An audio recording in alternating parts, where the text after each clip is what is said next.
Yeah. I was gonna just see how it looks, but I guess it's not quite up there yet. Oh yeah, it'll take. It should be up right about Okay, now, actually. But just refresh it a little bit. I think If there's a not, setting. There's a setting in on my my what? oh yours. Okay. Yeah, there's like a setting in Whereby, which is the program I'm using, the website, where you can like set it to be full screen or not full screen. I don't know where it Mm. is though. Used to mess with that a long time ago. It doesn't really make a difference. It's not a huge deal. Actually, I don't know. It looks fine on YouTube. It just popped up now. Yeah, I mean, like normally it's like the screen. There's like a big green thing in between our faces. Normally that's not Oh, there, and usually it's like we take up the full screen. I don't know. Settings, settings, theme. Nope, that's not it. Video, audio, noise reduction, HD. Prefer HD video when available. Possible takes more resources. I guess I can do that. Let's do that. Widescreen video. I prefer widescreen when available. Reload to update. All right. All right. Now it's a little better. Now we're closer together on the screen now. Oh, With how friends. sweet. Yeah. All right. That should be good enough. All right. We are live, right? We show up on live on the YouTubes.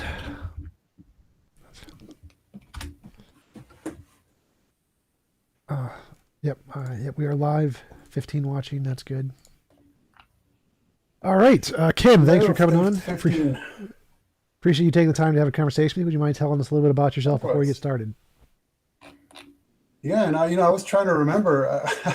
I think we've been trying to get this done since mid-October, or November, from what I recall, because I was still trying to work two full-time jobs back to back, and then you were traveling, and stuff just kept coming up, huh? Yep. Last time I had to reschedule was I had like an impromptu date. So one of my friends Whoa, who is hello, do tell. yeah. So one of my friends who's a lead ballet dancer here in Minneapolis. He's like, hey, we want to go on a double date like tomorrow. I'm like tomorrow? That's a little short notice, but so I called up the girl I'm dating, like, hey, yeah, you free tomorrow? He's like, all right. So it just happened to work out that everybody except me was free. So like, Ken, can we reschedule? I got this double date thing. Yep. Yep. And It's then good though. I took a little bit of time off to deal with a certain sickness that's been going around the world. The not COVID.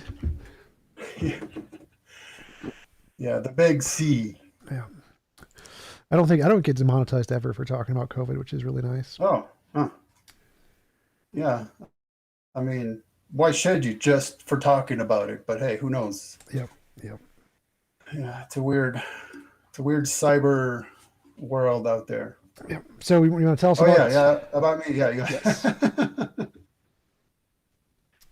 well, contextually, I guess I'll emphasize that I was raised completely secular, 100%. My my parents, whom I won't talk to about very much because of my sense of filial piety or piety. They'd think I'm pretty much nuts right now because I'm a Jew who has come to recognize that Jesus is the Messiah. And they are And Jews, yeah, regular Jews. what's that? They are like classical Jews that don't accept Jesus. That's the difference between you and them. Yes, I would use the term rabbinic Jews. I Gotcha. mean, rabbinic Judaism, the overwhelming majority of Jews on the planet are rabbinic Jews. It's just that that's not the religion of the Tanakh. It's not the Old Testament religion. It came about later. Like there's no rabbinate in the system of rabbis. There's no rabbinate in the Old Testament. And you are a Messianic Jew, is that correct? Yeah, I'd go with that. And Cool. my buddy here, Bruce Lee, he's Jewish too, or he was. His grand on his grandparents' side, I think his grandma was Jewish. Because I remember Bruce Lee was an atheist though. Oh well, see, that's one of those interesting things about Judaism is it can be defined theologically or genetically. Oh yeah, like your Right, origin location. It's ethnicity. right. Yeah, genealogically.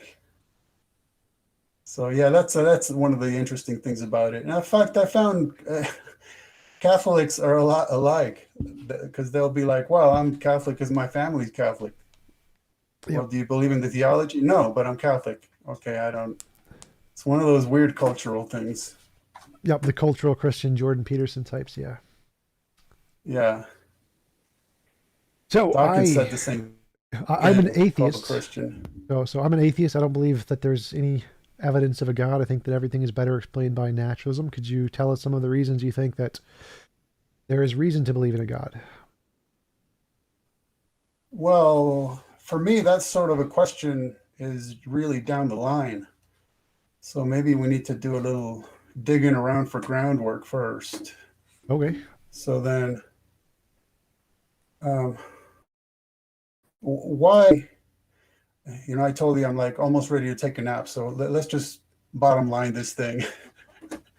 What would even be a reason to bother discussing this, It's right? fun. To talk about. Oh, well. Oh, okay. See, that's good. I can really appreciate that. So we would say that objectively, there's no reason, certainly not in an atheistic worldview. There's really no reason except that it's a subjective personal preference, right? No, I I mean, think that because it's fun. I think most atheists believe there is objective reason and truth in the world. I don't think Yeah. any Oh, but atheists then think again, reason is subjective. Don't think most atheists don't think that. yeah, but of course, what atheists or most atheists believe is not necessarily the issue. The issue is whether there is an issue, whether it really matters. Yeah, so what I mean is So, that under pretty much every view of atheism, there is objective reason. well, I mean, atheists would have to reason, which is unreasonable circular reasoning. Not that it matters in atheism. What? Like, I don't understand what you're saying. So reasoning exists, obviously, we're doing it, and it can come about without a God just fine. Like, you don't need Yeah, reasoning. so that's interesting. So, Go ahead. well, okay, let's say that we grant, well, yeah, reasoning could come about in an atheistic universe. Um, okay, but so what? So does lava. So so do black holes. So does a lot of stuff that we wouldn't want to dive into. Yes. I So don't I mean, follow the point. it's like we're at this point we're just saying that granting an atheistic universe reason, the ability to reason is a brute fact. Like all these. I love the term "the furniture of the universe." That's a Made me feel like a moving truck just pulled up and unloaded a universe. So okay, yeah. So it's I'm granting that would be part of the nature of the universe of existence and an ability we have. But okay, and what's what's the big to do? To do. I mean, reasoning is just a tool. It's like a hammer. We use it to do stuff. Yeah, that is true. Of course, we could use a hammer to knock somebody over the head for no apparent reason or for driving nails into a piece of wood to build a house. And well, in an atheistic universe, it seems to me that the choice between the two would be a subjective personal preference Choice based between on hidden assumptions. choice between two what? Like using a hammer to knock somebody over the head for our enjoyment or driving a nail into a piece of wood to build a house. Right. So you can use reason to do good or evil. Right. It's a tool. Yeah. It's in the hand of the beholder. Sure. That makes any sense. Why is It's that a like the problem? Force, and the great mythos of Star Wars, the Force. It's impersonal, right? You tap into it. The Jedi use it for their will, and the Sith for theirs, and the one thinks they're good guys, and the other one's evil, and the other guys think that they're the good guys and the other guys are evil. It's impersonal. It has no preference of its own. It's just like a subjective thing. Yeah. So you can use reason in different ways, but it's still objectively true. One is right, one is wrong. Are you saying it's objectively true that one would be right and one would be wrong in Yeah, this like scenario? people can use reasoning in different ways, and they can come to correct conclusions and incorrect conclusions. But there is a truth there. The truth isn't subjective. Um, no, I wouldn't say the truth. Okay, so again, we're still granting an atheistic universe. I think the issue would be that, by definition, then truth would be accidental, as would our ability to discern it. And there'd be no universal imperative to adhere to it, nor would there be a universal imperative for us to demand or even expect that others will adhere to it. So it's kind of like, it seems like if that's the case, then we'd be at a dead stop right there, and everything that follows would just be emotive subjectivism. I have no idea what you just said. So truth can't be accidental. Like you can't accidentally have a sentence correspond to reality. So like truth is, if you say a sentence, the sky is blue, it's not accidentally the case that it's true. Either it's true or it's not true. It can't be accidentally true. Well, yeah, I mean, when we say whether a sentence we state corresponds to truth, we both know that instantly gets us into the issue of ontology versus epistemology. So What? at this point, I'm only going as far as saying that the truth to which the sentence would correspond itself is accidental.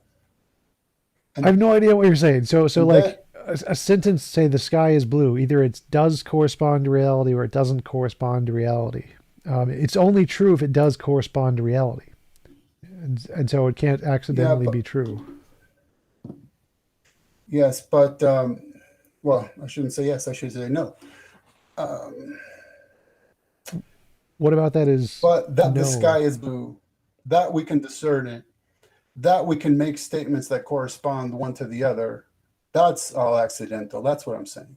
Like our ability to reason as a result of evolution is accidental? Right. And the very system of evolution that would get us to that point, as well as the reality that we're seeking to accurately represent out of just a subjective personal preference based on hidden assumptions. Well, so the first part, yeah, on evolution could have like produced us with different minds, like ants or whatever, and ants can't communicate or do reason necessarily, but evolution can't give us perfectly random logic. Like evolution can't make us imagine a round square. It doesn't matter what happens. Evolution, there's no way for it to make us imagine a round square. We can't do it. We can't imagine things that are logically impossible because evolution can only produce things that are compatible with reality. So obviously we couldn't, like evolution can't make our brain imagine things which are not possible in reality, like round squares, merry bachelors. Uh, yeah, I'm not sure I would go with that. There's plenty of abstract reasoning, abstract art, and very abstract people with very strange ideas that don't correspond to anything even close to reality. Well, right, but like, But do you know of anybody who can imagine a round square? let me see. Oh, I'm trying to visualize an MC Escher etching. That gets us pretty close, but I think the primary issue would be that. Okay, let me take a step back. The reason I'm using the word accidental is because if the universe was not designed, not created, not the end goal of a mindful, like a volitional plan, it wasn't meant to be. It just sort of happens to have happened the way it happened, right? Yeah. And that's what I mean by accidental. And so that means that reality is accidental because it didn't have to happen. It could have happened differently. The reality we experience just so happens to have happened, as is our ability to discern it. It just happens to have come about. Okay, so how is that And different from a God? Like if there's a universe with the laws of physics that create everything we see around us, and it's necessarily the result of the laws of physics that exist, how is that different from God creating a universe this way? well, I think that the problem becomes at this stage that would seem to be a non-issue or an issue that would be discussed way, way down the line because we're still working on step one, Well, no. So which is here's you mentioned if it's not designed or intentional, then it happened by chance or something like that. But the yeah, close question enough. That's is fine. like if a God designed something, that would be exactly the same as if the laws of physics determined something. So whether or not it's designed by a God or determined by physics, those are the exact same. So we both get rationality in both cases, and there's no difference between the two. Oh, that what we get at the end as an end result, yeah, that's a separate issue. I'm still working on that. There would be no universal imperative to adhere to that accidental reality, right? I don't know what you Because mean. So like yeah, adhere, like do you mean leave reality? Like can we stop being a part of reality, or do you mean like beliefs? yeah. So I'll just make a contextual point then about that. Let's say I'm saying, hey, I believe God exists for sure, and you say, well, I don't, and then you want to ask me about why I do, and my reply would be something like, but it doesn't matter on your worldview because if I'm just an accidentally and temporarily existing ape living in an accidentally existing temporary universe, then what does it matter what I believe? I mean, seriously, it's what does it matter? What What does it sounds matter if I'm not accurately representing accidental reality in a universe where there is no universal imperative for me to adhere to accidental reality? You see what I mean? Oh, Is nope. that It sounds like an appeal to consequence fallacy or an appeal to motive fallacy, like saying that, well, the consequence of the belief somehow matters to its truth, which obviously it doesn't. Like, it doesn't, like, even if there's no consequence of believing one way or the other, it's one is still true and one is still false. So it doesn't matter what the consequences are. But see, we're not going that far yet. We're still taking the very first step. So I would say something like, you're claiming that it sounds like a fallacy, and I'm at the point of saying, fallacy? What are you talking about? We're not even anywhere close to talking about fallacy as being some sort of a standard or logic being some sort of standard. We're still at the very first step that if we're living in a accidentally existing universe, then by definition, reality is accidental, ergo truth is accidental, facts are accidental, Well, truth can't as be, is our again, ability to. truth and facts can't be accidental. So there's no difference between a God reality and a determined reality. Either they're both accidental or they're both determined. They can't be different. So it doesn't matter if you start with a God or if you start with atheism, you get the exact same results. Either logic is true or it's not in both cases. Either the reality is determined or it's not in both cases. So the dichotomy you're presenting is a false dichotomy. You're saying, oh, well, if you start with an atheistic universe, then there's some not, it's not as grounded, but it is. It's just as grounded as a God. There's no difference between the two.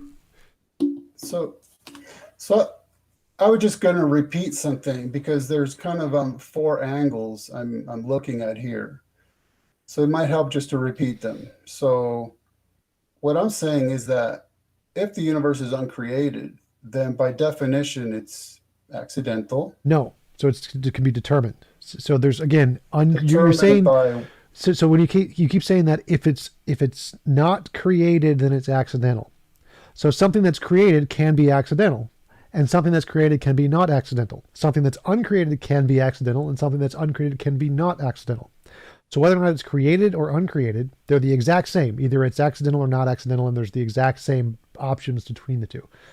So there's no difference. You've provided no difference between the two hypotheses. Created and uncreated could both be either accidental or not accidental, They're both the same. There's no reason to prefer one or the other here. Well, there is, especially as we get down the line a little bit, but I apologize. I'm still stuck on step one. So, by definition, if the universe didn't have to exist and it didn't have to exist this way, then we can use the term determined if it makes us feel better, but we're still talking about the same thing, something that need not have existed and happen to have happened this way. It could have not happened at all. It just happens to have happened, and it happened to have happened this way. Which is exactly the same as a God. So either God could have created the universe this way, or he could have created a different way. Either nature could have deterministically caused the universe to be this way, or it could have deterministically caused it to be a different way. So again, those are the exact same with the created and uncreated. Still the same. So there's still no difference between the two. They are both equally as justified. Well, except if we're gonna see, we're stepping into the realm of matching our ideas against reality and logic, and I don't even see how we got there yet. What? But well, that's what we're doing, right? I mean, we're having a styled contest to see whose views more accurately represent reality. No, right now all I'm doing is an internal critique of what you're saying. So what you're saying is that if the universe isn't designed, then it must be random. That's false. The universe could be a chance-based or something like that. So if the universe is not designed, it may be chance-based or it may not be chance-based. If the universe is designed, it may be chance-based or it may not be chance-based.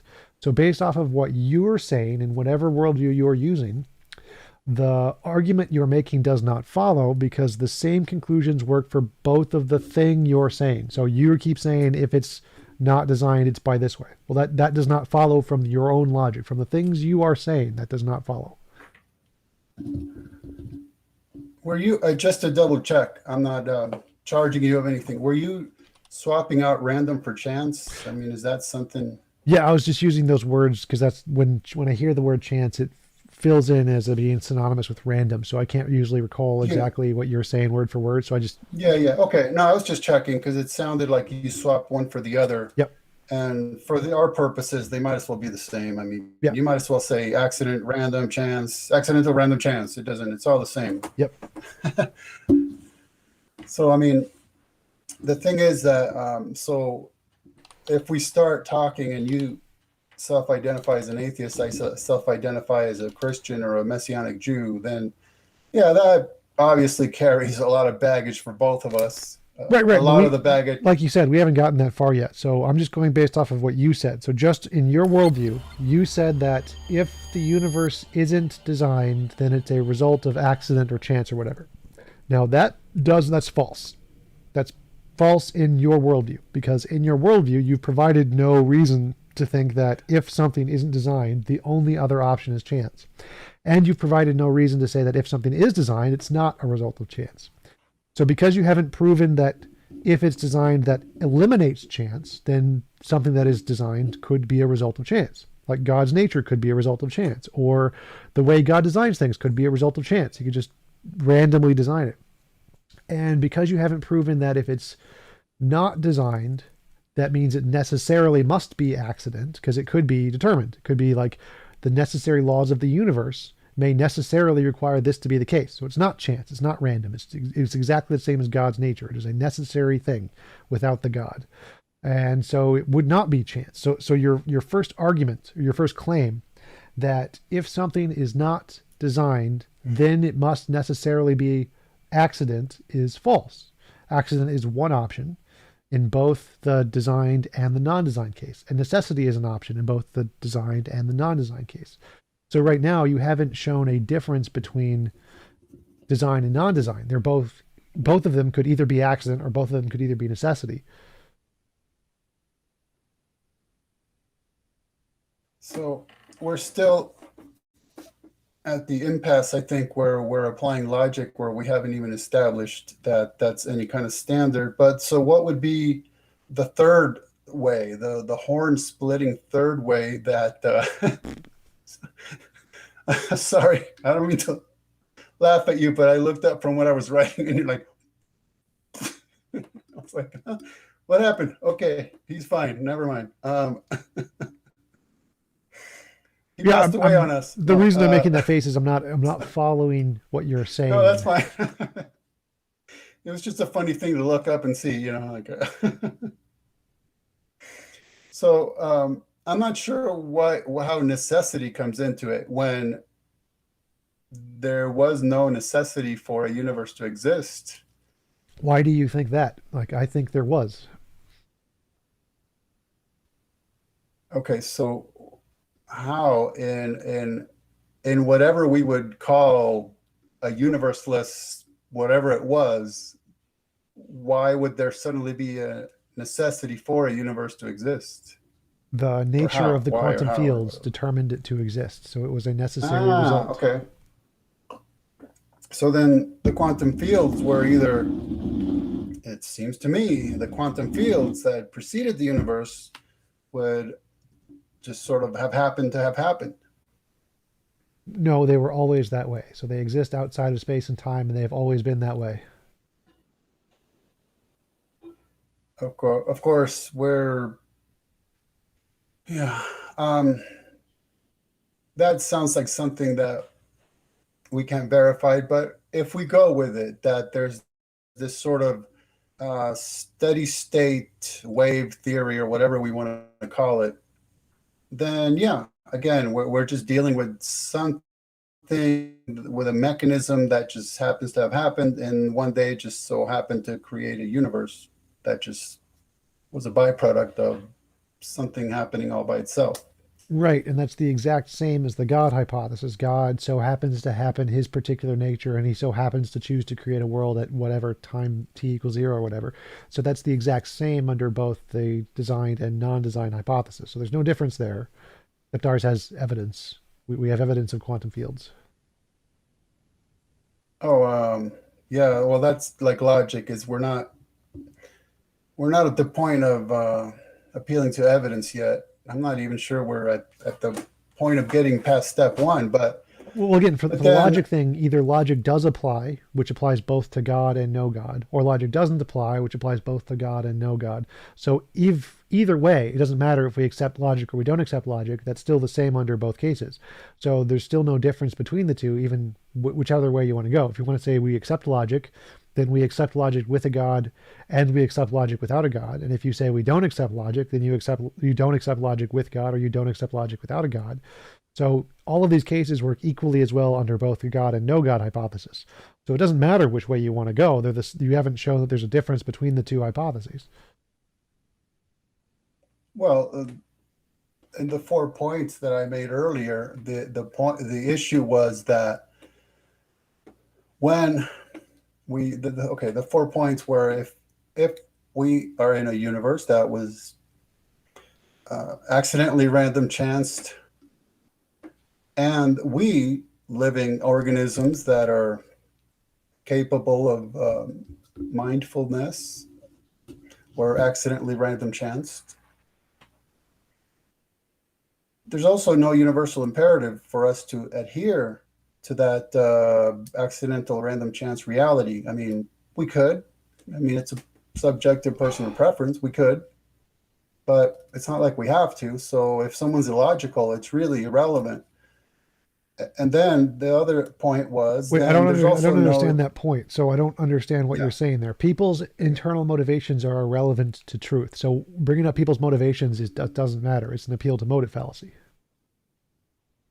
Yeah, well, not that it matters on atheism is my point. It does. That It you're does. So claiming on it's a atheism, we fallacy. accept logic and reason. So if you don't want to accept logic and reason, Well, that's okay, fine. yeah, But yeah, we accept logic and yeah. reason. No, okay, yeah. Let me take a step back. I'm not arguing against logic or reason. I'm just Well, it seems like you are because you trying keep to take. saying you keep arguing that there's some possible worldview in your ideas that doesn't accept logic and reason. In ours, there isn't. You don't get that option in atheism.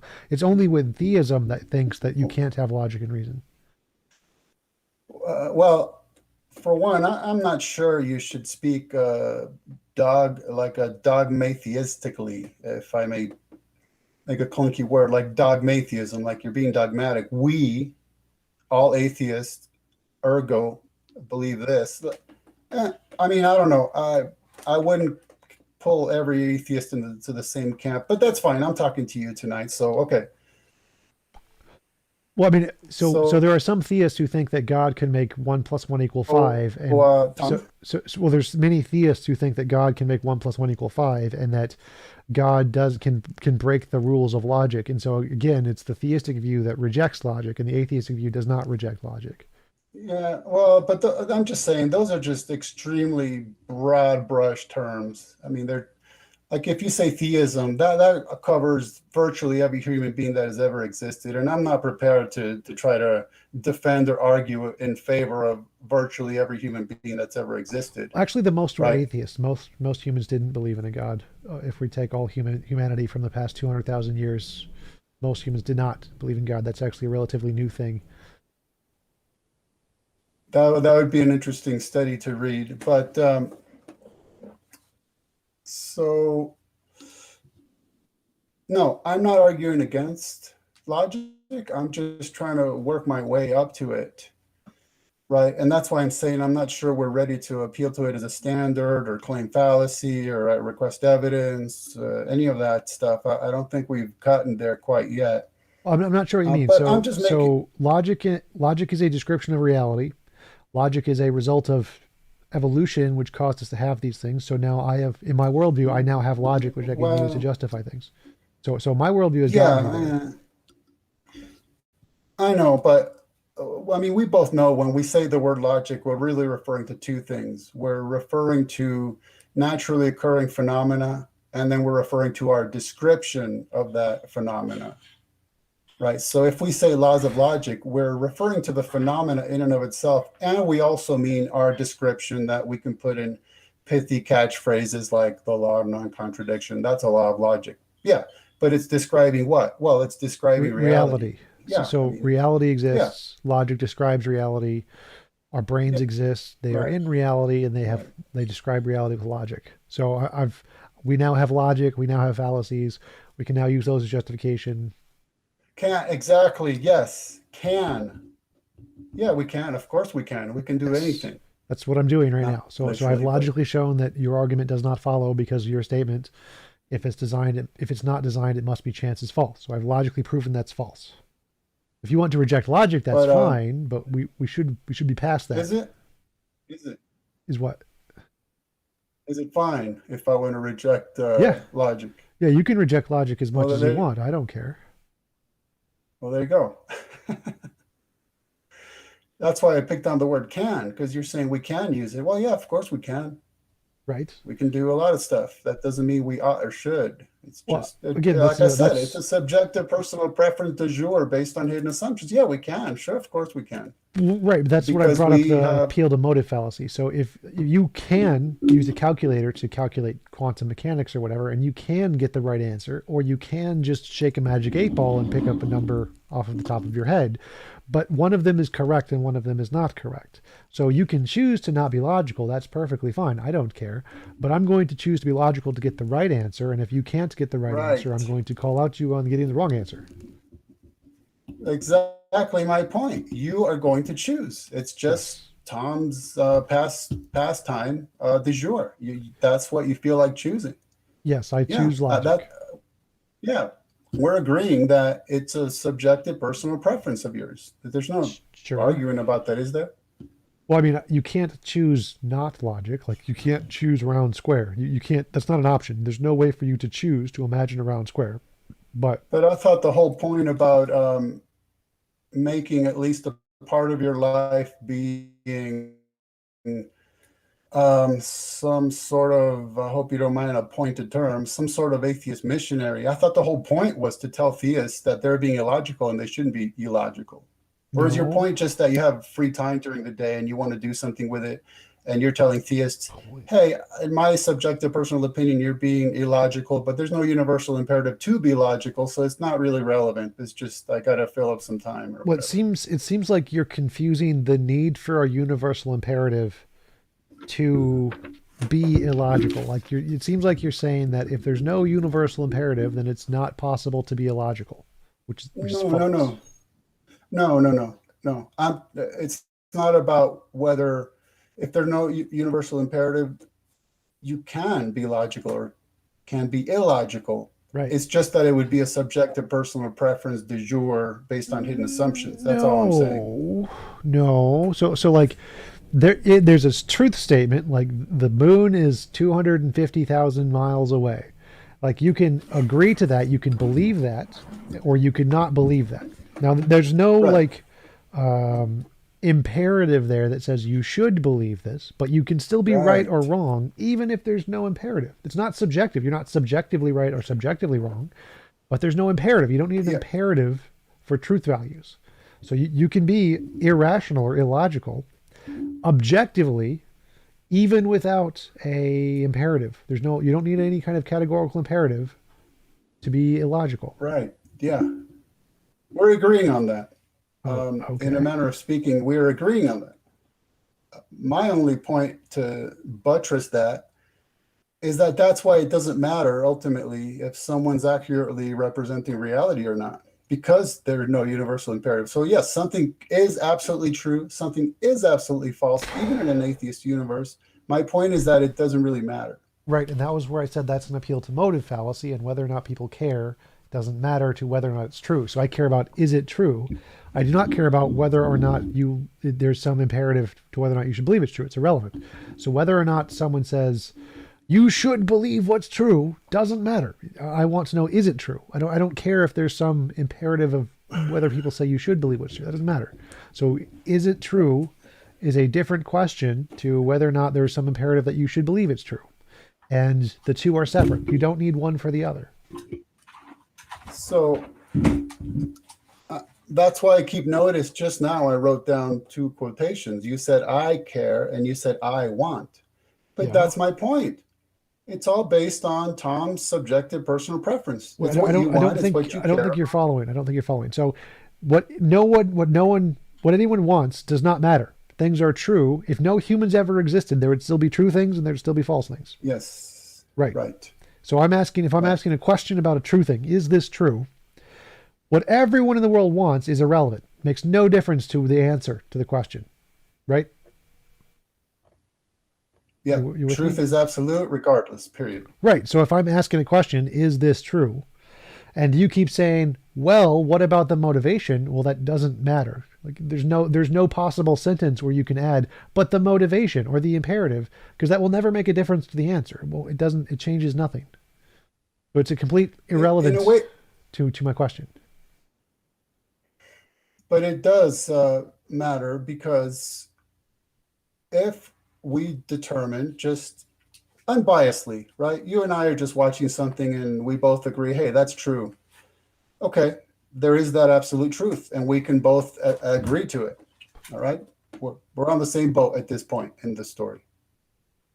And then, but there's the next step where we go, well, then now what? Ergo, what does that mean? What does it matter? And it's that in the point of application, in the point of epistemology, where we go beyond, hey, X is a brute fact, and we can both accept it and agree on it.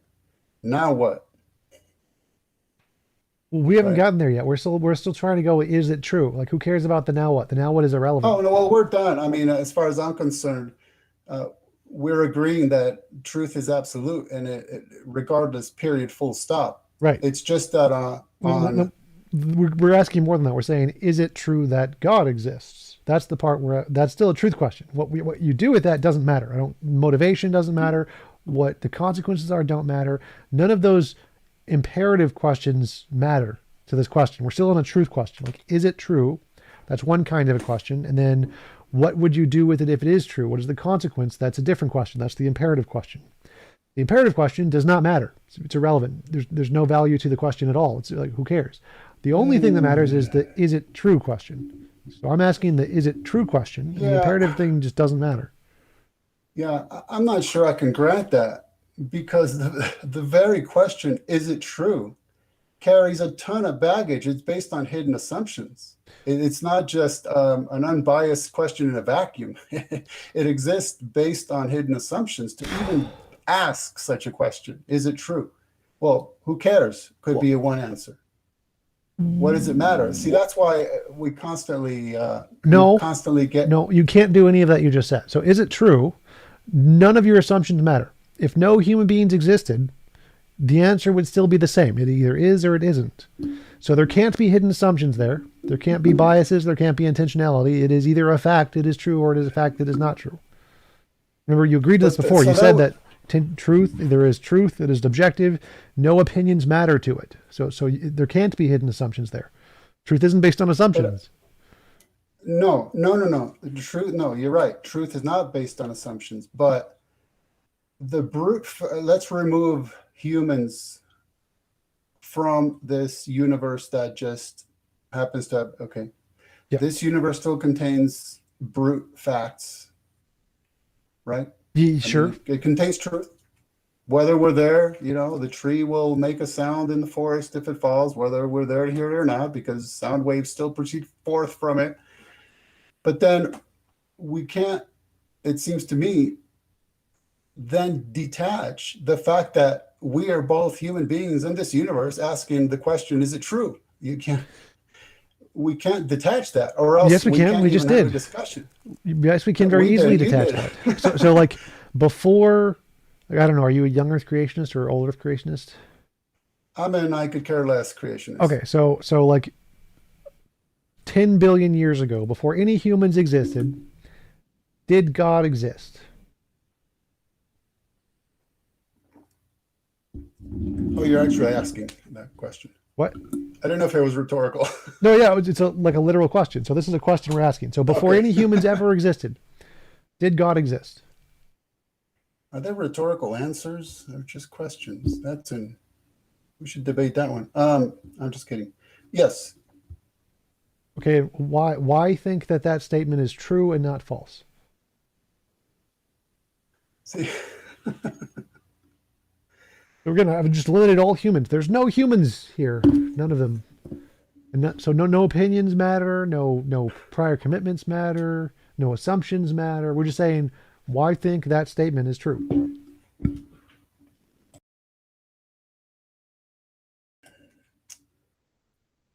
But the missing puzzle piece is that's not a question.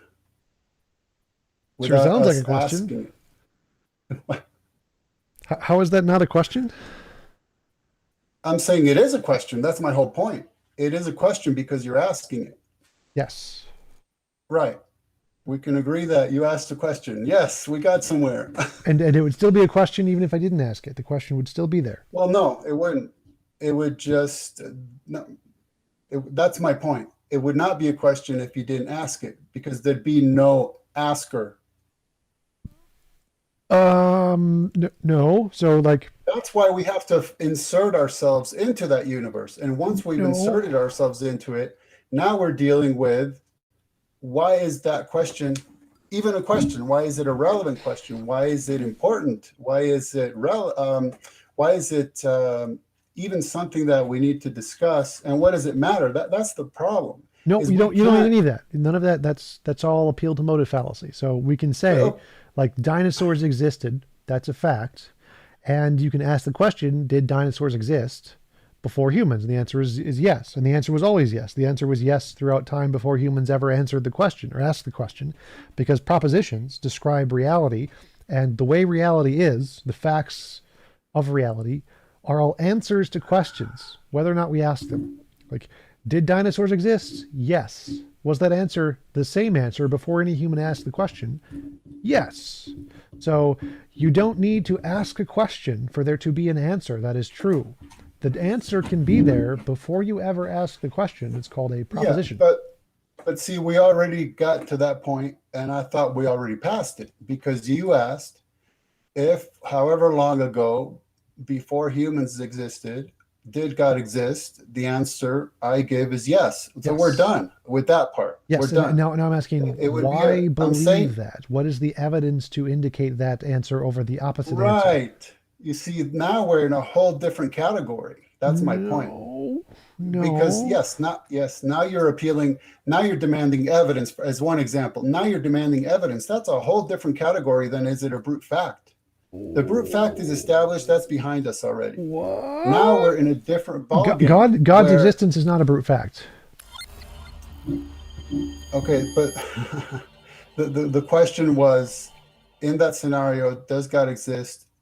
The answer is yes. And now we're in the category of discussing why, or why is that, or why isn't the case? Is there evidence? Is there not evidence? Now we got a ton of baggage we're carrying around with us. What? Those are the hidden assumptions. That's why we can't remove ourselves from it, There's no because we're no longer in there's no hidden assumptions there. Like if we ask, did of dinosaurs course there are. exist? No, No, of course. no. It's like if we ask, Of did course. dinosaurs exist? We could say yes, dinosaurs existed, and then we would say, well, why do you think dinosaurs existed? The answers would be Right. fossils. There's stuff there that Okay. indicates this. Okay, good, good. If we could just pause a second right there. Okay. We should believe in dinosaurs because we have the evidence of the fossils. No, no, I don't care what you should believe. I want to know, is it true? Like whether you should believe it is irrelevant. Did Okay, dinosaurs fine. exist? Yes. Why? Fossils. There's no should. There's not a should anywhere That's in fine. that. That's fine. No problem. I'm willing to drop that. So, dinosaurs existed, fossils exist. Yes. That is based on the hidden assumption that I want to say the word should, base our views about reality on evidence. That's a hidden assumption. It's an assumption that we should base our views on evidence. Right. What would be the alternative to that assumption? Oh, no, wait a minute. You know, let's not,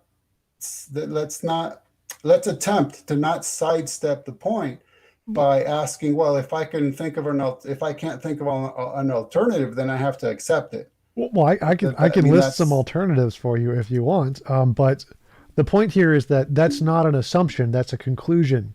So, for example, I imagine. Well, hold on, just a sec. It's a conclusion to which we merely jumped. That's the problem. Tom jumped at it. Yes, yes. So you're right. I did not explain why we bases our belief off of evidence. That's usually something most people already understand. No, that's not even my concern. Well, I thought it was. So, like, if what you're saying is that I have not given a reason to why that we base our beliefs off of evidence, like I can do this. So the reason we base our beliefs off of evidence is because our mind can't differentiate between imagination and reality. And so we need some methodology that can, and that methodology is evidence. Therefore, we use evidence because it can differentiate imagination from reality, and our minds can't.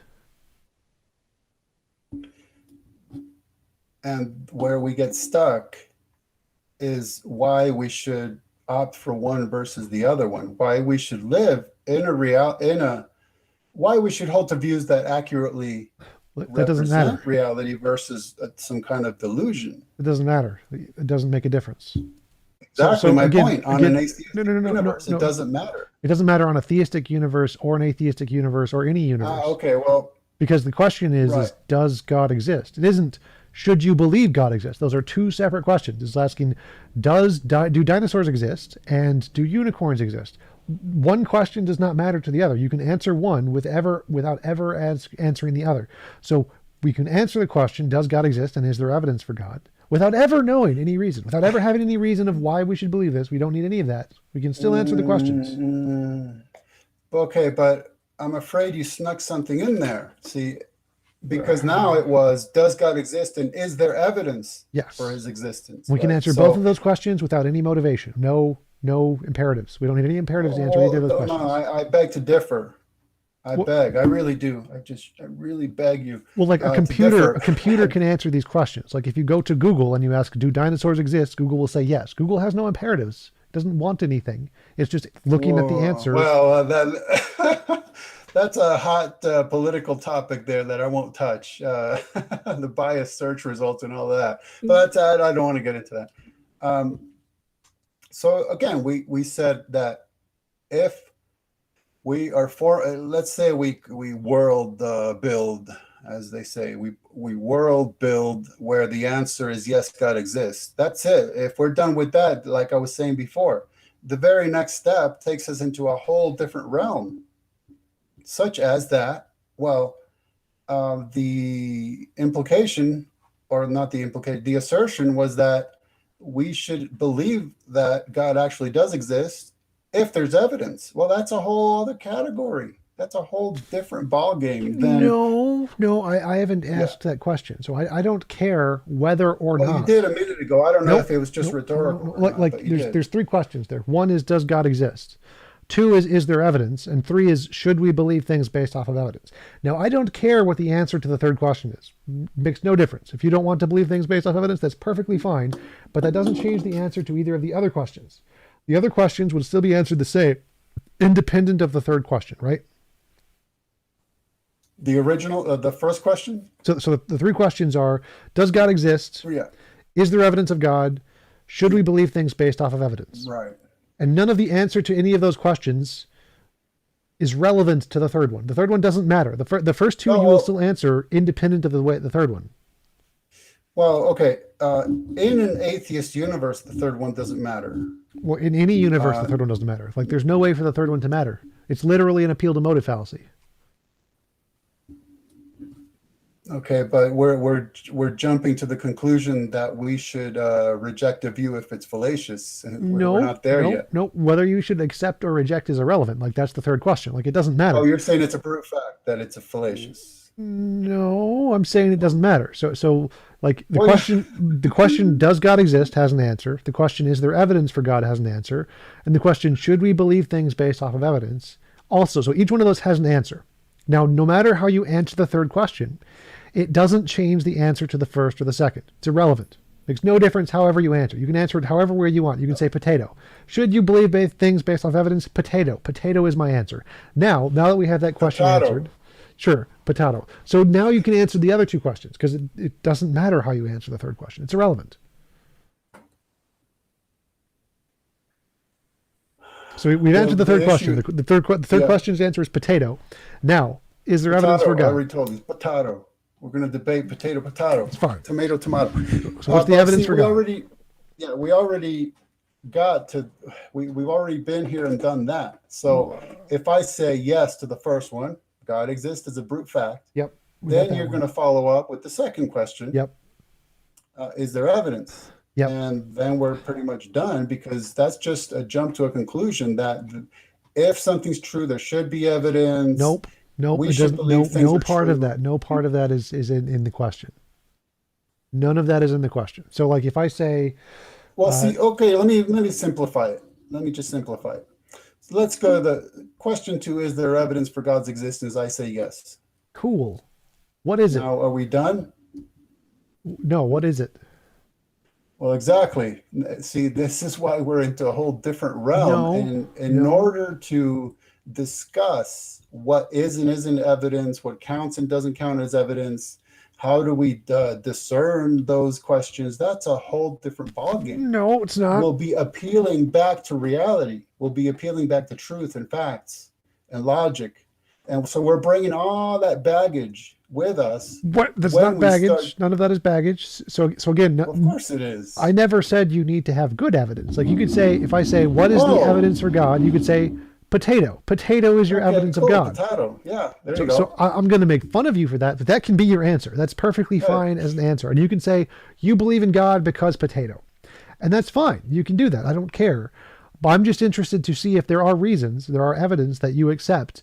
And I can then assess, in my worldview, whether or not those things are reasonable. Whether or not you accept it doesn't make a difference. Exactly. No. So whether or not you accept it, whether or not I think it's evidence, none of that matters. We're just asking the question, what is it that you think is evidence? Gotcha. So I think that we've come full circle, and we're agreeing to what I stated up front, which is that this is just a purely subjective personal preference exercise. So Tom would listen to me saying God exists because of potato. And that's fine.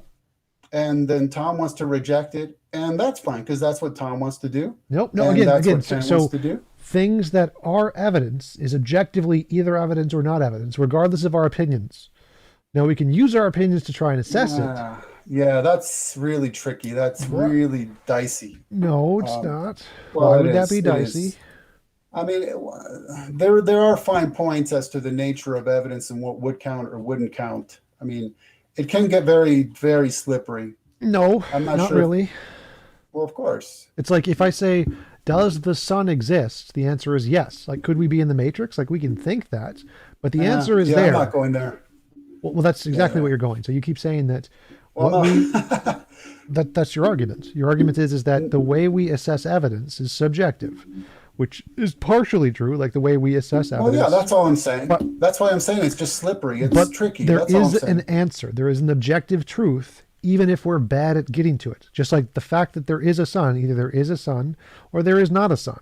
The fact that we get to it very clumsily doesn't matter. It's irrelevant. It's irrelevant to whether our epistemology is good or bad. To the fact of the matter, is there a sun? Is there evidence of a sun? Yes, also objective. Both of those things are objective, regardless of our epistemologies. Doesn't matter what our epistemologies are here. So what your objection is that, well, our epistemologies may be subjective, but that doesn't matter. I'm asking for the facts. I'm asking for what is evidence. And either it is evidence or it is not evidence. Whether or not our That, epistemologies accept it doesn't make a difference. but I mean, that strikes me as a non sequitur. Not that it matters on atheism, but it strikes me as a non sequitur to say that we're going to start debating evidence, but it doesn't matter what our epistemology is. By definition, No, that would be based on our epistemology. The hidden no, assumption of discussing evidence would be based on our epistemology as a no, premise. It would have to be, no, of course. no. Because you don't start as a tabula rasa and then there's something in front of us. That doesn't matter. Then you start applying your subjective worldview towards discussing, describing, dissecting, It doesn't and matter. saying, what do you see? What do I see? What It is doesn't it? matter. Doesn't matter. So like if I Of said course it does. fossils are evidence of dinosaurs, that is true from the perspective of God. God is like, yes, fossils are evidence objectively of dinosaurs. Now, whether you accept it doesn't matter. Whether I accept it doesn't matter. It is a fact in reality that fossils are evidence of dinosaurs. So what I'm asking for is something that is a fact, whether or not either of us accept it. This is evidence of God. So that's what I'm asking for. I want a list of something that is objectively evidence, not just my opinion, not just your opinion. This is objectively evidence of God.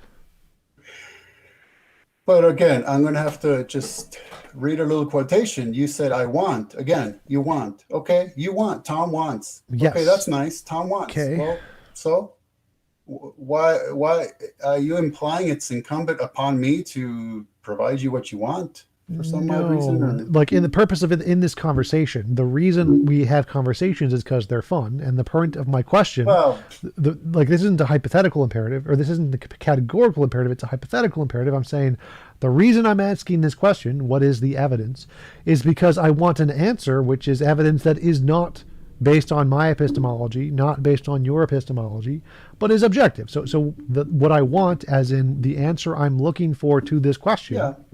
is something that is evidence for God, not subjectively. I don't want subjective answers. I want not subjective answers. Of course, that's the problem of what if I think it's objective, you're going to say, no, that's just subjective. Well, Then that's we're fine. down. That's fine. We can Okay, debate so, that one way or the other, but the point here right, is that you can present an answer which you think is objective. That's all I'm looking for. And then I can say, I don't think it's objective because of this, and then we can go through the conversation. That's fine. But right. the But question is just, what is objective evidence? So you're skipping like 10 steps in the conversation here. First, you just have to say, this is objective evidence. so what I've been trying to establish is that once we get in the description you just gave, once we get going, that's when we're both bringing a ton of hidden assumptions. Yes, And I what agree. I agree. okay, Once good. we There you haven't go. gotten going Good. yet. So let's get to the getting of Yes, the let's going. go. And so what is the objective So, evidence of God? right. So what I've been trying to emphasize is, I'll put it this way. So it's as if you are saying jump, okay? And you want me to say how high, and No. then you can have your say. But when you say jump, I'm just asking why, and then we're stuck What? because the answer is going to be because I want you to jump, and I'm going to say I don't care what you want. but I want you to provide me the joy of watching you jump. And I'm going to say, well, it's not incumbent upon me to provide you anything. Right. I'm not saying it is incumbent on you. I'm just saying, for the purposes of the conversation, the reason I'm asking this question is because I want to have an answer to the question. Right. I mean, Yeah, I know you want. Yeah. There's a lot of things I want. yes, Yeah. Yeah, no problem. I know. That's what you're saying. I get it. yes. So you So can't like provide any reasons? let's say that I say to you, you know what, Tom, I can't provide any reasons. Then Okay. what? I'd say, okay, that means belief I think is irrational.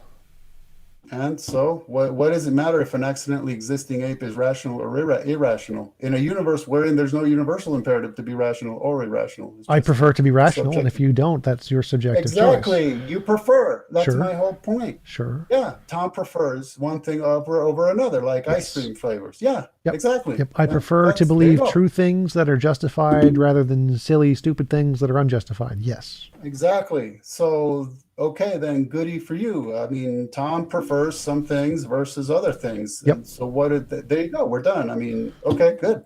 Okay. We all have Then, our personal preferences. That's been my whole point all along. sure. This is subjective based on personal preferences du jour, but it just so happens that I would say they're based on hidden assumptions.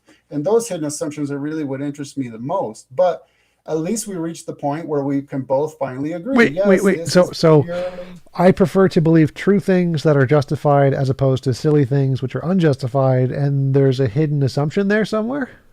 It seems to me, yes. What is the hidden assumption there? Right. So I'm going to be, I'll answer that. But first, I'm going to be a little naughty. And I'm going to say, what if I just don't feel like answering you? And they might not be as much fun for you in this conversation, but Oh, I'm I'm not. having tons of fun. My chat is enjoying this thoroughly. So whether or not, whichever way you answer is entertaining to me. Incidentally, I'm really enjoying this discussion too, even if it's like really stalled here and there and a lot of pausing. I mean, it's been a fascinating discussion thus far, but that's what I'm trying to drive home is what if I just say I have no real reason or nothing that you would find convincing. It's irrelevant, right? It's just one ape going ah ah ah ooh ooh, and the other one going no no no, it's ooh ooh ooh ah ah, and it just doesn't really matter. It's just one sound versus another one being lost in the sound waves are going off into space, and so what? So what? We already agreed. So nothing. That's the Sure, whole sure. point. So if one ape says 1 + 1 = 2 and the other ape says 1 + 1 = 5, like you're right, it doesn't matter. You can choose whichever one. But there is a fact of the matter. This ape is right, that ape is wrong. So it's a fact, regardless of whether or not we care about the fact. So what is my hidden Ah, assumption of wanting, preferring logical, justified things as yeah, opposed to yeah. silly things? Incidentally, and I'm not trying to evade. I just thought I'd mention this. Lawrence Krauss claims that 2 + 2 can equal 5. You know that one? That's he's using taxicab math, so it's only Yeah, yeah. He's saying 2 + 2 can equal 5 given high values of 2, right? Like yes. 2.5. In taxicab math, 2.5 plus 2.5 can equals yes. right? 2 plus 2, 2.5 plus 2.5 equals 5. So that's what he's saying. High values of 2. Right. So Anyhow. what are my hidden assumptions in preferring Okay. logical Yes. things? Well, I don't know because I can't read your mind, but I can take a wild guess. Okay, take a guess. It's because somewhere inside of you, let's see, I can't really see it, but somewhere inside of you, I think there's something that recognizes that, as you already agreed, it's not like it's going to be shocking. There is absolute truth. It is objective. It's out there. It's something that you long to know because it's not like Tom going to the ice cream shop and just selecting a flavor randomly, or maybe you like one versus the other. It's it's an absolute. It's certain. It's bigger than you. It's not up to you. You're irrelevant to it. You are literally irrelevant in that your opinions don't matter to its existence. It is, period. Right. And I think that there's something appealing about that to us. that there's something that's so far beyond us and transcendent of us that whether we exist or not, it would still be what it is. Yeah, it's called reality. That's not an assumption. Yeah. Oh, no, I'm not saying it's an assumption. I'm saying concretely, we already agreed that reality Right. uh, is So an absolute, regardless wait. The of, question was what are my hidden assumptions in yeah. preferring logical things? And then you said it was that there's something independent of us, and that's not an assumption. You just said that's not an assumption. So Oh, okay. I that see what isn't you're saying. Yeah. Yeah. Yeah. Yeah. okay. I see what you're saying. I think the hidden assumption would be that there's some sort of benefit that maybe even transcendent to having your views match empirical truth, right? It's something that you're trying to grasp at and you want to accommodate into your life via your views, where you would think it's just a subjective personal preference of yours. And I'm saying it is, but then there's that hidden assumption that this is something you should do, Tom, even if you're just telling it to yourself. What? And No, Tom, no, no. So I don't have the assumption that believing true things is better. Like I have the I know for a fact that believing false things can make people happier and have better lives. That's what religion does. So I don't. That's not an assumption I have. It's like the reason I like to prefer true things as opposed to false things is because I like to make fun of silly people with silly beliefs. It's entertaining to me. That's the only reason. but you don't have that anymore. I don't have what. You no longer possess the premise within your view, your worldview, to make fun of people for that, because you're accepting that it's just another option, just like yours is an option. What reason would there be for you to point at accidentally existing apes and say, ha ha ha, you're silly because you don't have a view that adheres to accidental reality? It's incoherent. Um, it's a societal property. It's like, why do we point at clowns and laugh at them? It's because we find clowns funny. We find people funny if they Or believe fearful. silly things. Yes, or fearful. So it's not objectively Yeah, funny. but It's not like their silliness is objectively right, stupid or right, objectively deserves being made fun of. right, It's just fun for me to make fun of the silly people who have silly right. beliefs. Yeah, exactly. So So then at there's the no, I don't, there wasn't an assumption in there. There's no hidden assumption there. The reason I prefer logical things is to make fun of illogical people. It's not a hidden assumption. But of course, the hiddenness would be, why is that something you enjoy? What is it about Tom's personality that makes him desire to make fun of accidentally existing apes? Dopamine? Okay, so that's interesting. Yes, I think that's very interesting, because then on atheism, of course, our thoughts would also be accidental, as would be our ability to discern them. And so, yeah, Okay. dopamine would be another accident of evolution that was just kind of Sure, but happened none to of have those are hidden happened. assumptions. So none of those are hidden assumptions in asking why, what is the evidence of God? So that's Oh, none of well, those are. right, okay. But I thought we had gone beyond that into another realm by this point. So at this point, Gary my sent a super chat. This guy went on a trip and never came back. Tell him to stay off the drugs. He makes no sense and only evades questions. Why, Tom? Why? yeah, this stuff about he only evades question is just an embarrassing thing that people like to say to people who are having discussions. It's so embarrassing that anybody who listens back to this will be able to literally tabulate the number of questions both of us have answered. It's just that my point is that if Tom says jump, I don't have to say how high. I can just say why. Well, I think Um, that is not answering the question. Because if the question is what is the evidence of God, and you say you don't want to answer, that would be not answering the question, right? well, no, that was me trying to work through what the problem is and even broaching such a question. It wasn't evading, it was just pointing out that once we start the discussion, we're no longer in an unbiased, objective, brute fact universe. Now we're dealing with two human beings who are bringing baggage to the discussion. That was my whole point. And we got to the point where we agreed that for you, it is just purely subjective and you just have a personal preference. And so you want it to be satisfied. And then if I don't satisfy it, well, that's fine too, because who cares if a ape satisfies you or not? It's not incumbent upon me to satisfy another accidentally existing ape. So I mean, we reached that point in the discussion. So evade, definition, dictionary.com, is avoid giving a direct answer to a question. So if I ask the question, what is the objective evidence of God, and you say you don't want to give it, that would technically be an evasion by the definition of the word. Okay. And the reason I should adhere to one dictionary definition is what? Because Tom says so? Thus saith Tom? Or what? Well, so with the super chat guy, he's like, when he says you're evading the questions, that is an accurate usage of the word given English, because the definition is that. So whether you accept it doesn't matter. His usage of the language is correct. Okay, let me okay, question. So let's work with that a minute. Ken is evading questions. So what? What does it mean if an accidentally existing ape is evading questions in a universe where there is no universal imperative to not evade questions? See, that's just a brute fact based on hidden assumptions. Yeah, it means that he gets to put a super chat of $5 and make fun of you and get to be correct. That is what it means. Does that mean I get $2.5? No. Oh. Maybe if you answered the question. When I need it. But see, that's what that atheist who wants to pound his apish chest at me needs to think about. Okay, paying you $2.5? That's what I need to think about.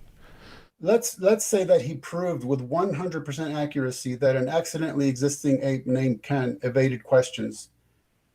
Does that give you some sort of temporary satisfaction to your life? Yes. Because it's utterly meaningless. It's incoherent that you would kind of view that as some sort of victory. How is that incoherent? That's coherency just means like it can make sense in your mind. Okay, so in his mind, it makes sense. And it's senseless because it's irrelevant. What does it matter if an accidentally existing ape is evading questions within a universe where there is no universal imperative to not evade questions? It's entertaining. So again, you don't need a universal imperative for things to have meaning and purpose.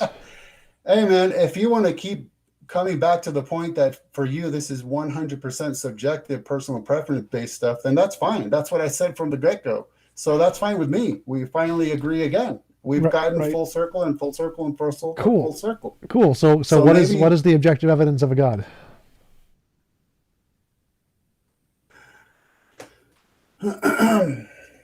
So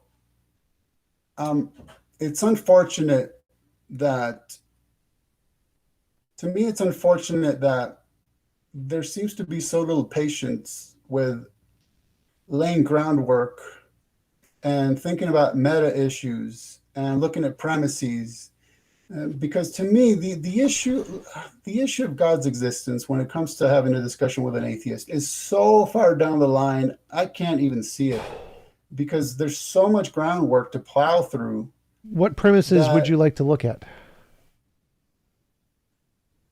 Well, the ones we've been discussing all along. I just think that. Okay, could you put those like premise, conclusion? Give me like actual premises of the things you want to look at. Yeah. Well, what I'm saying is that's why I keep pointing out the hidden assumptions, because that's all I'm really hearing. Such as that we want to discuss objective evidence for God's existence just because you feel like it, because it'll be fun. And I'm saying, so what if I don't want to have that kind of fun tonight? And you're going to say, okay, well then have your fun. And we're just lost in subjectivism again, except you might walk away saying, hey, audience, this guy couldn't provide me any objective evidence of God's existence. And if they're consistent thinkers, and there's no universal imperative to be consistent thinkers on atheism, then they'll have to say, hey, Tom, it doesn't matter. You agreed to that 100 times, that it's just Ken's personal preference. And we want to make fun of him because our lives are so empty or whatever. I mean, so Ethan at Super Chats, I'll Venmo everyone $100 in chat if this guy provides convincing evidence of a God. But yes, I agreed with you. I agreed that the only reason... like they don't understand the discussion. It's like they just do not get it. Well, I mean, I agree with you. It is just for fun. Let me just reiterate something. I'm going to reiterate. That statement is an atheist showing up and telling me to jump, but they want or demand that I answer how high. I'm just asking why, and you're done. Because why is because I feel like it, because you feel like it, because the atheist feels like it. And I'm saying I'm not impressed. I mean, what is there that's going to make me beholden to saying how high because you said jump? Genius Tracks super chats $5, all for Tom the accidental ape, and the none for the accidental humanoid theist. I mean, it's a shame that I'm gonna. It seems like they're so used to showing up in the scene, making demands, and having people actually attempt to jump through all their hoops. Yeah. That I'm just saying, hey, I'm not prepared to jump through your hoop just because you stuck out a hoop and you want me to jump through it. So then they think that I'm lacking something or I'm evading, where I'm just trying to get them to understand there's no imperative placed upon me to satisfy your subjective curiosities. Yes, that's true. I totally agree. There you go. Typically in a conversation though, when you're invited to like talk about God or whatever, the what happens Actually, normally is you provide evidence, people ask questions, and then you answer those questions, and that's usually how productive conversation works. Like, you're not obligated, you don't have to do productive conversation. You can be a pigeon on a chessboard, crapping all over a chessboard. Totally fine, especially from my perspective because it's entertaining. So I'm fine with either way, but typically when you invite on like professors and academics, they usually try to answer questions and give reasons and stuff. It's like just normal communication skills mostly. yeah, well, for Oh, you froze. what's that? You froze. You said four and then froze, and then I heard, what's that?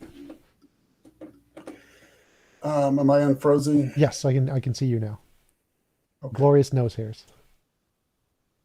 It's a joke. What? It's a joke. Well, no, I was just saying, I don't know where you got the title for this discussion, but I mean, that's okay.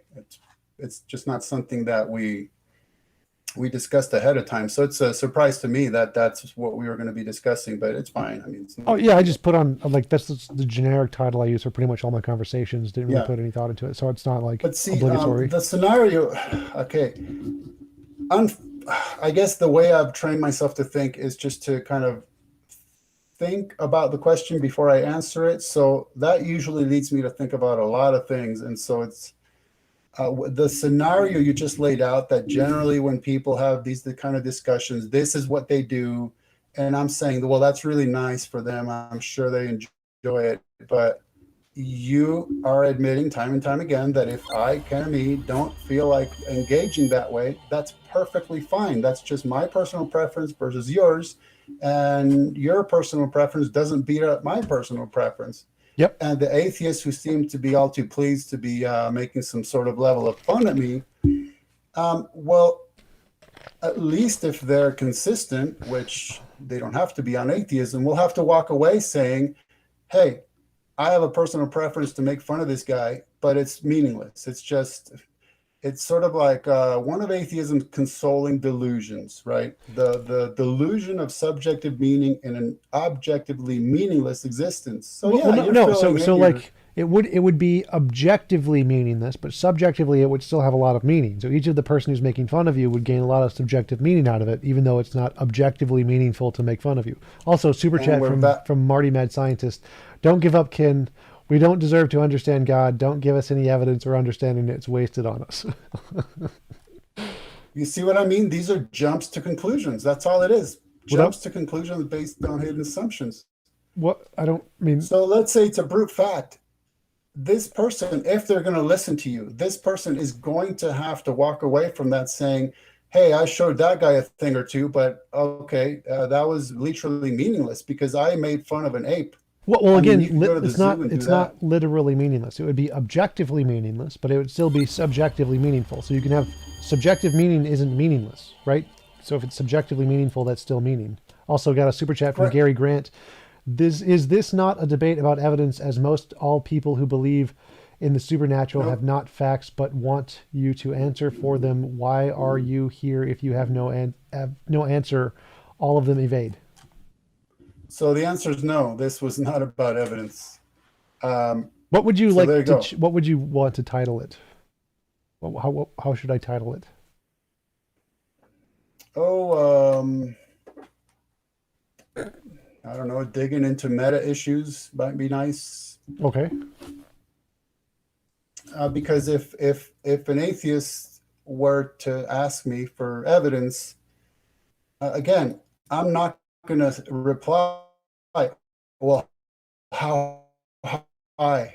I'm going to say, well, why? The first step, it seems to me, the first step would be for the atheist to justify their demand for evidence, or else they're expecting. Justify their Sorry? demand for evidence. Yeah. So like that would be the part where I said before, like the reason we want evidence is because we can't differentiate imagination from reality with our imagination. We want something that can. Evidence is the thing that can. That would be the Oh, justification. man.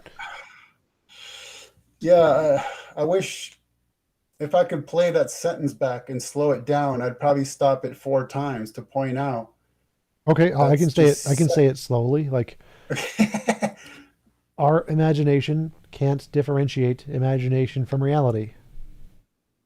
So we need yeah, something that's that can. okay. I mean, I'll grant that, but that's really unless you want to traipse into the matrix again. I think that it's pretty certain that as you go through your day, you can be virtually 100% sure that you're experiencing real, actual, objective things versus Right. not. Right. But okay, that's fine. Right. So the reason we want evidence is because our minds aren't very good at distinguishing imagination from reality. So we need something that is, and the something that is evidence. Can we back up? Sure. Back up a second. One sec, we got another super chat from my context. I think it is objectively the case that Ken hasn't presented any evidence of God. And you have to see that they're never completing their thoughts. That's a half thought, another half thought. And that is relevant because that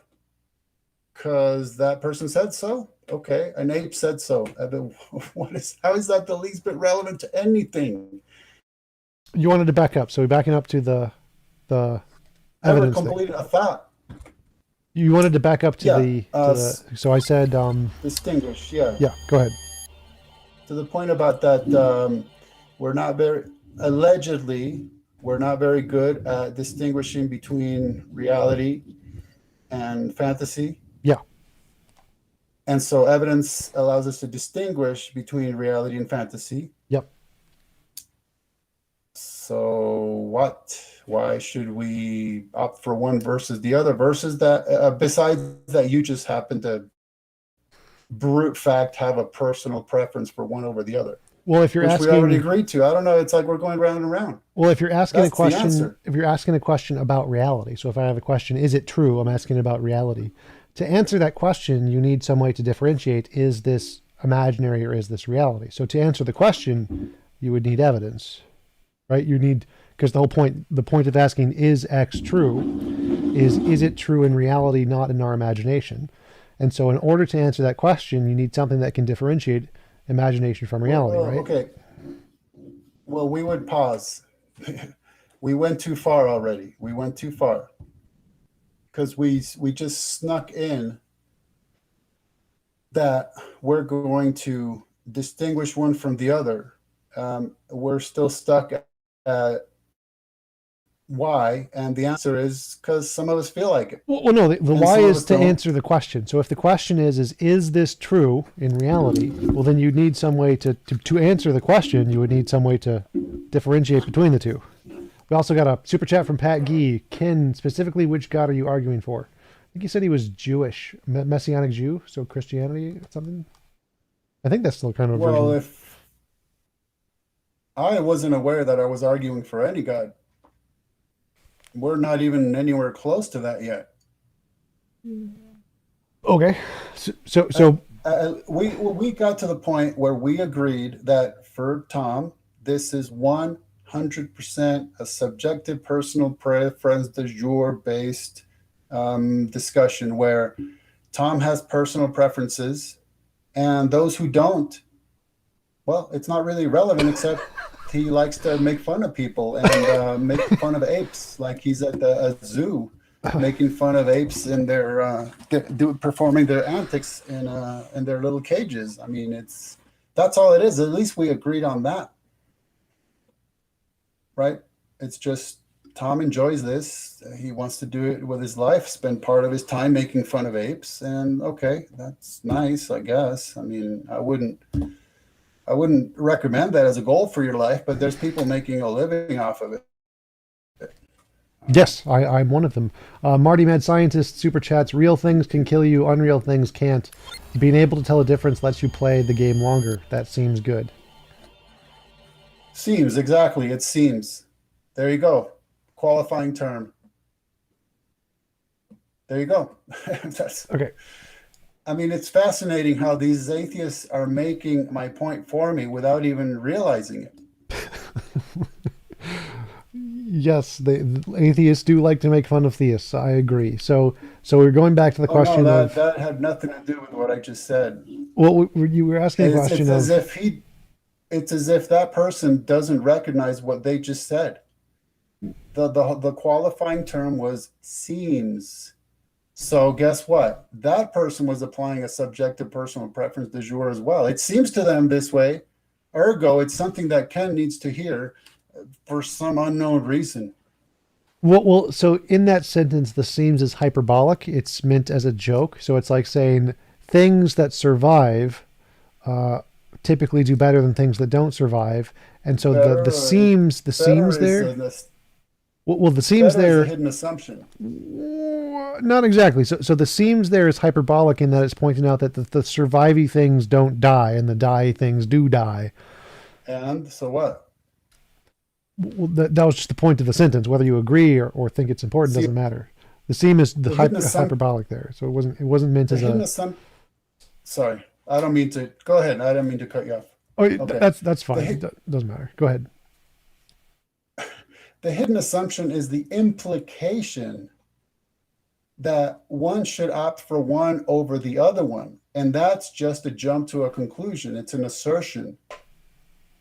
There's no standard behind it. It's just a baseless statement that is based on hidden assumptions. That's all it is. It's the hidden assumption is one should be preferred over the other one, but you're saying it doesn't matter. There's no should. There's just personal preference. That's subjective. Yeah. How many times do I have to say it? We're finally agreeing on that, and we're agreeing 1,000 times. Yep. And all these atheists making comments are making the same point, and they don't even seem to realize it. So why opt for one over the other? Well, so that leads back to the previous topic we were talking about: is why are we looking for evidence? So if I ask a question like, is there a rabbit in the box or a lizard in the box? In order to answer the question, if you want to answer the question, you would need to look inside of the box. So if you want to answer the question, you look in the box. So like if I ask, is something true? If you want to answer the question, you would then you'd need some way to differentiate imagination from reality. What's in the box? What's in the box? Yes, that's what we want. Sorry, what is in the box? Is there evidence in the box? Evidence of a God, perhaps? Right. So let me just take one step back to address this statement that we agree is merely jumping to the conclusion that survival should be preferred versus non-survival, right? So it'd be important for that person to recognize that on atheism, even the instinct to want to survive is accidental. Okay. And there's no imperative to adhere to it. It's just another subjective personal preference du jour based on hidden assumptions, which is that, hey, I want to survive. Sure. For a brute fact that I just feel like it. Yes, we agreed on that many times. So do you have any evidence of God? Good. You see, okay, let me try something out for fun because, Okay. We're kind of, if there's anything we've agreed a million times is that this is about fun. Yes. And boy, we're putting the fun in dysfunction. Sorry. So how about this? Well, it seems to me that there's been, I don't know, I can't appeal to a study, but maybe I would imagine throughout human history, hundreds of thousands of people have claimed to have had experiences with God. Yes. Was there a second part to that sentence? No, that would seem to be Okay. evidence for God's existence. Okay. Super chat from Jacob. In his chair was life, and the life was the chair of men. Bible quotes. Bible chair. So, okay. So you said many people had experiences of God, and that's evidence of God. Do you think that the experiences can differentiate imagination from reality? Well, I was saying before that I'm not sure it's a viable view that in our daily lives we have much of a problem distinguishing truth from reality. Oh, that's a fair point. So, But do people see illusions, delusions, fallacies, biases, hallucinations, misconceptions? Are those really common in human minds? I'd say so. Maybe, like I said, in our just common daily lives, probably not. But of course, there's always instances of such things. Like maybe you're alone in a room, but out of the corner of your eye, you see somebody there, so you turn your head and it's just an umbrella and a coat on a rack or whatever. So that Um, delusion was then dispelled by um, evidence before your eyes, right? You can inspect it and recognize for that fleeting moment you were actually delusional, and then you were jumped right back into reality by examining the evidence. thank you, Jib Jack, for the But five whatever, that's a dollars. metaphor, and I'm not a big fan of this debating metaphors, Metaphor. frankly. Uh, well, so the example I'm thinking of is type 1 and type 2 fallacies. It is the proclivity for humans to see agency in things that have no agency. Like when a kid thinks there's a monster under the bed or a monster in the closet, or when like you hear a rustle in the bushes, you think it's most likely a lion when it's just the wind. This is a very common thing among humans, right? This happens all the time. Pareidolia,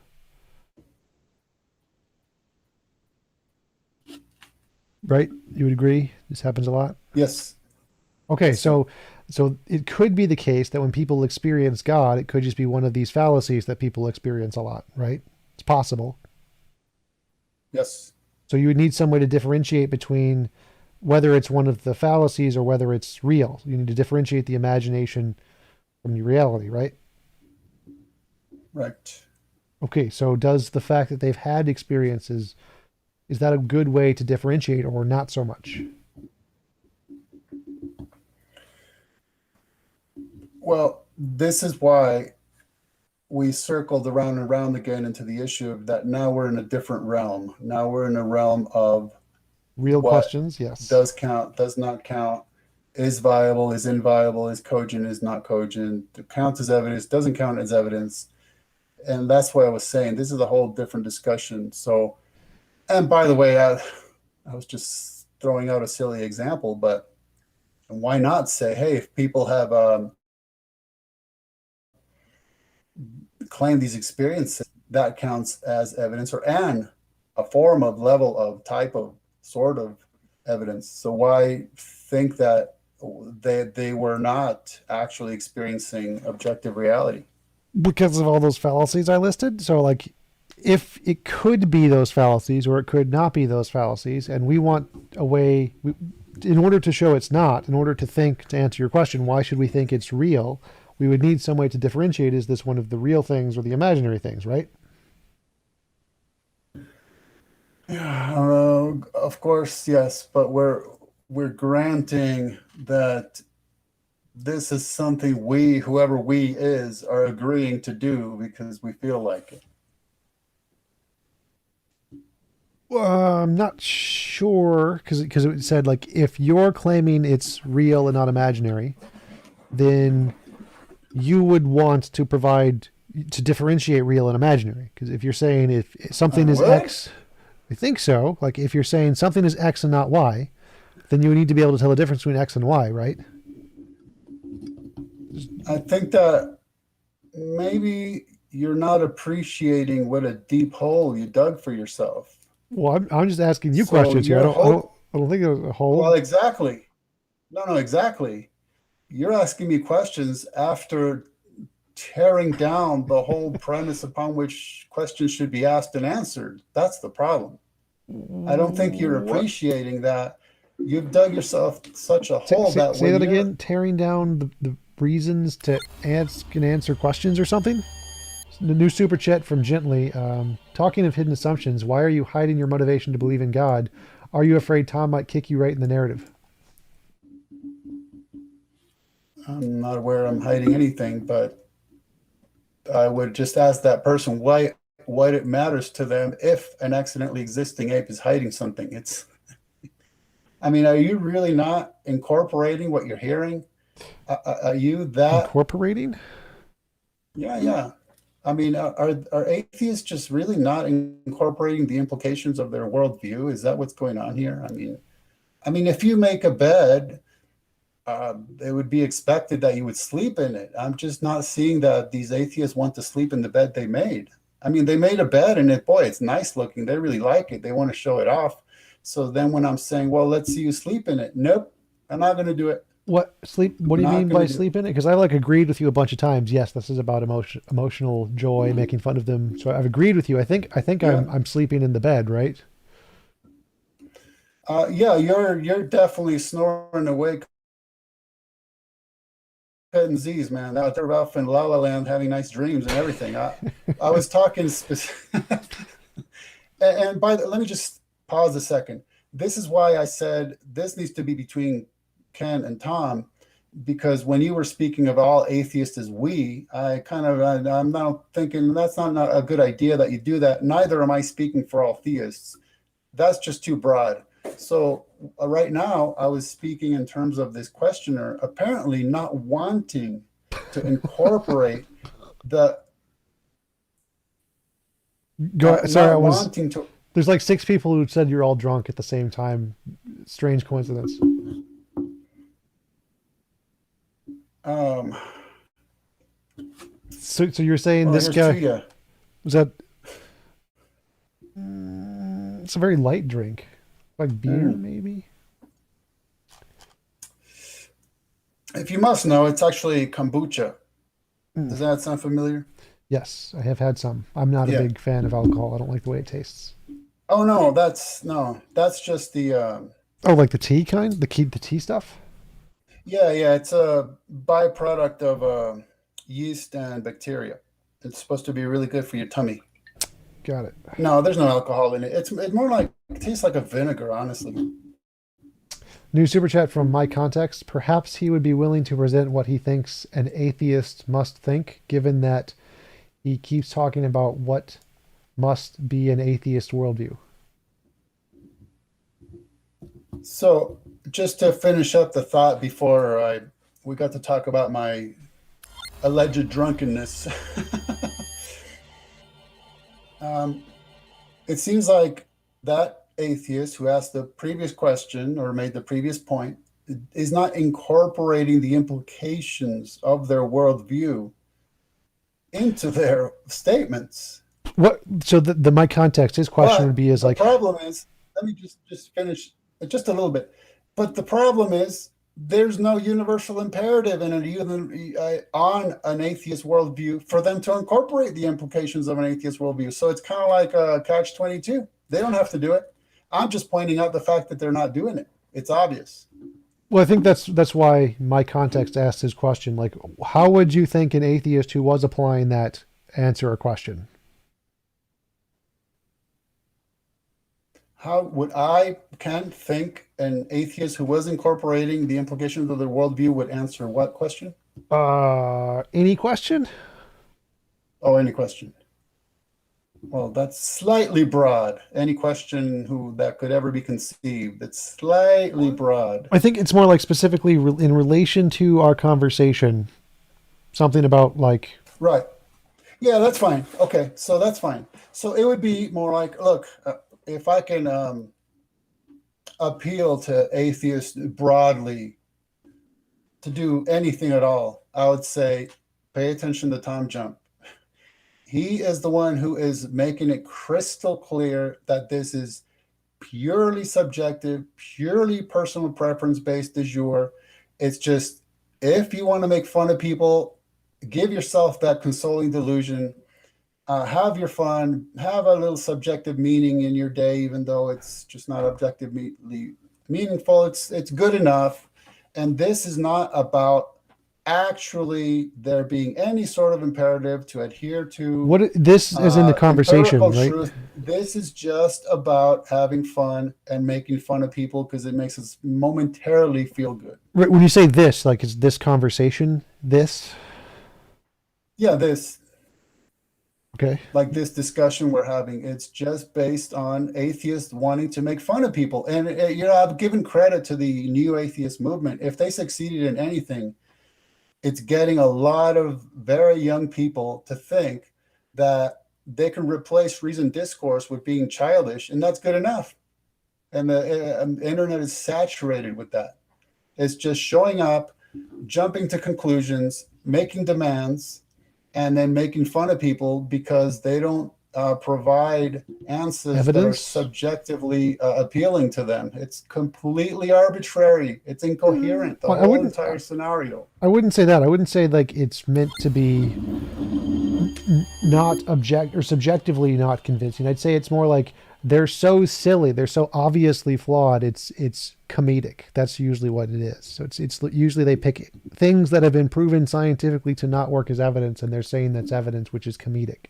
We got another super chat from Virillion. Ken, you don't have a worldview. You just oppose the atheist worldview without any rationality. Okay, let's grant for a second that that's an accurate statement. Where's the rest of your statement? Where is it? The rest? What rest? Such as, and the meaning is, and the matters because, and the point is, and what? It's a middle. It has no premise and no conclusion. It's just a middle. Well, again, like I mentioned earlier, I don't think you need that for anything. You don't need to end. Well, exactly. It's important because we need anything. You think we just need to have a ball, have a good time, laugh, we just need truth. We're done. Yeah, we just need truth, and then we can have fun with the truth. Yes. So, like, we can say dinosaurs existed, and we don't need to add on a second part of the sentence and says this is important because you don't need that part of a sentence. Dinosaurs existed and full stop. So you can have truth statements and evidence statements, and you don't need a second part. Like the part you keep asking for, you don't need it. No. The issue is if we say dinosaurs existed full stop, then we're done. That's it. We're done. Yes. Now we're going to talk about ice cream flavors. Sure. We're done. Sure. There you go. Yes. So, there you go. Okay. So when you refer to, because some of the theists give some answers that are silly or flawed, you're sneaking in a hidden assumption that it's some sort of imperative to not be silly or flawed. But you're going to follow that up with saying, no, that's not what I'm saying at all. If they want to be silly and flawed, that's perfectly acceptable. It's just that I'm going to have a laugh at them. Yes. I mean, it's absurd. The entire scenario is why is that absurd? Incoherent. Why is that absurd? Because what you're encouraging people to do, maybe you're not literally encouraging, but I'm going to say that it seems to me if you're regularly streaming and talking to people, the encouragement is let's just have a ball, let's have a blast, eat, drink, for tomorrow we die, as it's stated in the Bible. Well, why is that absurd? Yeah. You said it's absurd. Mummy Vale said Jesus and Bruce Lee both walked with dinosaurs. Super chat, thank you. But why is that absurd? Like, I'm not seeing the absurdity there. Well, it's not absurd on your worldview. Is it absurd on your worldview? Well, of course. Why? Because going through life making fun of accidentally existing apes is just an absurd scenario. Why? Like, if I ask for a definition of absurd, you can't use the word absurd in the definition. So what is? No, you asked why is it absurd? Yes, and then you said it was a definition of absurd. Well, yeah. So, like, why? If I ask why is something absurd, you can't then say because it's absurd. You can't use the word in your answer. Well, can't I? No. You're about to say that, yes, I can, because I'm just an excellently existing ape and I'm just having fun. So I can, right? Sure, Right? sure. It is physically There you go. possible. There you go. Youth of Pro Dilemma Super Chats. Ken, think of the most disgusting act, question mark. Now, is it immoral of God if God ordered it? Please just yes or no. Who really lacks a moral foundation? It doesn't work that way. It doesn't, it, it's just, it never ceases to amaze me that I can have all these discussions and people still act as if they didn't hear anything. What do you, We didn't hear much. well, no, we heard, okay, let's do this. Let's do this. Take this video, edit me out, just get rid of me, I'm irrelevant, and just splice together, maybe I'll have to do this, splice together all the instances where Tom is saying, hey, this is just subjective personal preference, and that's all there is to it. And there you go. So then when you show up and you jump to the conclusion that it's incumbent upon me to answer yes or no, it's irrelevant. It's a non sequitur. And being non sequitur doesn't matter on atheism. That's the whole point. It's irrelevant to that, it's irrelevant, that it's irrelevant, that it's irrelevant. So you want to show up, you want to say, demand, Ken, say yes or no. And I'm saying, why? And you're done. You have nothing to go on after that. Because all you can say is He the prefers it. accidentally existing ape called Ken doesn't want to answer yes or no. And now I'm going to pound my ape's chest in victory, and it's meaningless, subjectively meaningful to you temporarily, but we're agreeing that's just subjective, that there's no objective meaning behind you going off and claiming victory because Ken refused to say yes or no. Thank you for the super chat, Dima. 99 euros? 0.99 euros? Yes, so he doesn't mean you're objectively obligated to answer with yes or no. He's saying he would prefer it if you'd answered yes or no, because Exactly. he can show that your ideology doesn't make any sense if you answer the questions. And then presumably he's saying the reason you don't is because you know that it would make your worldview look ridiculous if you did answer. Oh man, so many notes. No. Evade left, dodge right, duck, jump, dodge left, AB, AB, start. Sean Kelly. The previous statement, it was peppered with hidden assumptions. I'm not sure why people are just refusing to consider their hidden assumptions. I don't think you can put pepper on a super chat. I don't think it's possible to pepper a super chat. It'd be cool though. I would prefer if you could do that. Well, read that one again and just kind of stop between what are supposed to be sentences. Can think of the most disgusting act, question mark. No, after that one. After that one. Dima music. The one about go ahead. Making sense and ridiculous. That one. Making sense and ridiculous? Yeah. No, I think the one I read after that was evade left, dodge right, duck, jump, dodge. Before that one. Before that one.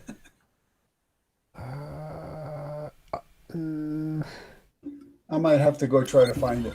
Okay, I don't remember which one it was because that wasn't a super chat. I think it was just a regular chat. That one I read. I can't find it. So Youth of Pro Dilemma super chat. It's a non sequitur. That's not how you spell non sequitur. Isn't the notion that all powerful creator that created us is incapable of an immoral act a non sequitur? Do you want me to go by myself? Hold on just a second, please. Sure. Okay.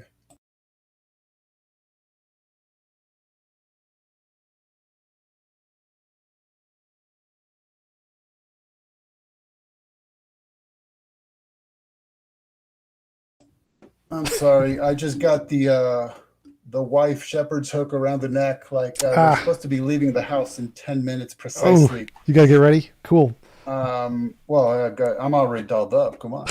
Go with the Bruce Lee shirt. At the very least, like I said, you can edit me out of this, and you can just make sure you understand Tom's point.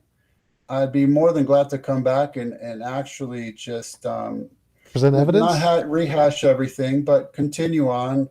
And I hate that I have to leave. Honestly, I didn't realize time was flying by when we're having, guess what, so much fun. Right? Yep. Yeah, thanks for coming on. I appreciate it. You want to give a shout out to where anybody can find you before you go, and then I'll let you get off and go do whatever. Well, I'm right here. That's where they can find me. I'm right here. I meant like a website, YouTube. No, thing. I know. No, I know. And I I appreciate your engagement. I think that at least we came to a very strong, solid agreement, and I hope that atheists will incorporate that into their worldview, even though there's no imperative for them to do so. So that's kind of a losing battle right there. So, yeah, I mean, I'm at truefreethinker.com. I don't need to give out 100 different social networking site URLs. It's just that simple, truefreethinker.com. And I appreciate you for letting me mention that. Yeah, absolutely. It's actually on the screen, like the entire video is Oh, next to your name, so people oh, can that's see right. that. Yeah, Cool. I usually have that on there. Yeah. Cool. All right. Thanks again for coming on. Really appreciate it. And I will let you get to dinner or whatever. Yeah, okay. See you Thanks so later. much. God bless you all. Yep. Bye-bye. Thank you, Dima. Appreciate it. This was fun. Yeah, it was something. It was something. All right. I'm gonna go like, I don't know, get a drink or something. But remember all, you got baked in assumptions.